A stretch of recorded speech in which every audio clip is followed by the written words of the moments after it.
Good evening. I'm Chris Matthews in New York. Leading off tonight, the right wants a fight. Sonia Sotomayor made the rounds on Capitol Hill today. And while Senate Republicans are trying to strike a moderate tone with the president's Supreme Court nominee, the hardline right wants to fight, and they want it to be bruising. There's talk even of a filibuster, if only to slow down the hearings and make the nominee pay for each inch toward the nomination. Can Republicans gain by this woman's loss? And Vice President Cheney has given yet another speech trying to defend his record and undercut Obama. But what he's saying doesn't square with what he did. Here's the president telling NPR about Cheney's speech at the American Enterprise Institute last month. Well, he also happens to be wrong, right? And last time, immediately after his speech, I think there was a fact check on his speech that didn't get a very good grade. Two reporters have been covering Cheney's arguments. We'll be here tonight. The Truth Squad, the ex-VP. Plus, what was candidate Barack Obama thinking when he looked at Hillary Clinton as a possible running mate and as his future Secretary of State? What did he think Bill Clinton's role would be? Well, MSNBC political analyst Richard Wolff has some real gems in his new book, Renegade. He'll be here. And Minnesota's Republican Governor Tim Pawlenty announced today he's not running for a third term. Is the field already forming for 2012? Are we starting to see the list of those Republicans who think they might be able to beat Obama or at least do well enough in 2012 to earn the nomination in 2016? That's in tonight's Politics Fix. And we witnessed a touching moment today at the White House. President Obama, with Nancy Reagan holding his arm, signed the Ronald Reagan Centennial Commission Act, honoring the 100th anniversary of President Reagan's birth, which is coming up in 2012. We'll have that in tonight's Hardball sideshow. But we begin with the right wanting a fight over Sonia Sotomayor. Manuel Miranda is chairman of the Third Branch Conference, and Andrea Lafferty is with the Traditional Values Coalition. Andrea and Manuel, Andrea first. Do you want to do to Sonia Sotomayor what the liberal Democrats led by Ted Kennedy did to Robert Bork? Do you want to Bork her? Well, what we would like to do is use this as a teachable moment to talk to the American people about what should encompass a good judge. Should a judge be an activist judge or someone who accurately interprets the Constitution? We also think it's important, there was a Hispanic who was torpedoed a few years ago, Miguel Estrada, and so if there's a concern about promoting someone who's Hispanic, why weren't they there for him? And he was up for what?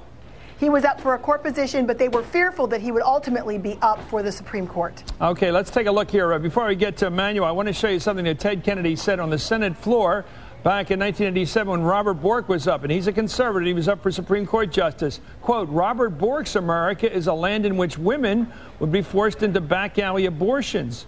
Blacks would sit at segregated lunch counters. Rogue police could break down citizens' doors at midnight raids. School children could not be taught about evolution. Writers and artists could be censored at the whim of government. That's very strong language. I think it had a lot to do with bringing down Bork, what the conservatives called the Borking of Robert Bork. Manuel, are you going to be that tough? No, not at all. In fact, we don't want to take that tact at all. In fact, your lead-in really is not accurate, Chris. Okay, how is it inaccurate? We didn't call for a fight. We didn't say anything about bruising. What we said was have a great debate so that you can catalyze to the American people the nature of what's at stake. Well, let me choose my words in describing what you're up to, sir. I get to choose the words to describe what you're doing. You can choose the words you speak. I'll choose my words. Go ahead. Well, the letter we wrote, which is the nature of the story, is basically a call for Senate Republican leaders to have a great debate, a debate that catalyzes all the issues, those that divide and define us, to the American people. We don't want anything that happened before to any other nominee to happen to this nominee. We want this nominee to have an unprecedented debate on the issues, not any distortions, not any crazy talk, not anything like that. Just debate on the issues. Why isn't that already happening? Why do you think you need to make that case? You have Republicans on the Hill. You have 40 members of the Senate who are Republicans, who I assume are positioned to criticize this nomination and to do what you just said. Well, how do you want it to be different or more severe? Well, not severe. Again, a term I would not use. I want it to be unprecedented in that the nature of a debate is to bring all the issues to the fore, and that has not been done. Ginsburg, Breyer, as few days as 29 days to be confirmed. No, the American people slumbered during many years over the Supreme Court, in part because the Senate, when it gets to confirm nominees, doesn't really debate the issues.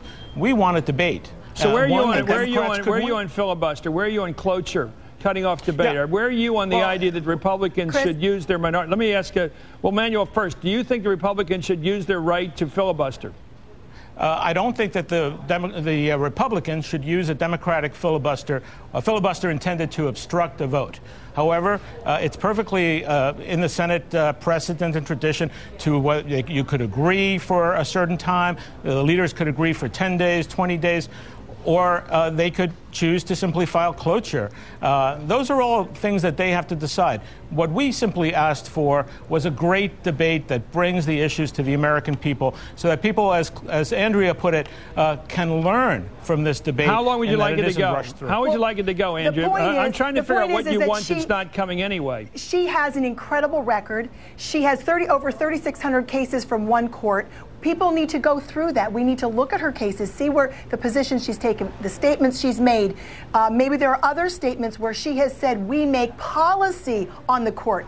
No, that is not what a court does. A court interprets the law. Politicians make policy. And so the American people, we think this is great. We want the American people to have a chance to understand where she's coming from and to understand what a judicial activist is. And it's going to take some time. How much time? Because by the president's own admission, she has the deepest record of anybody in about 80 years.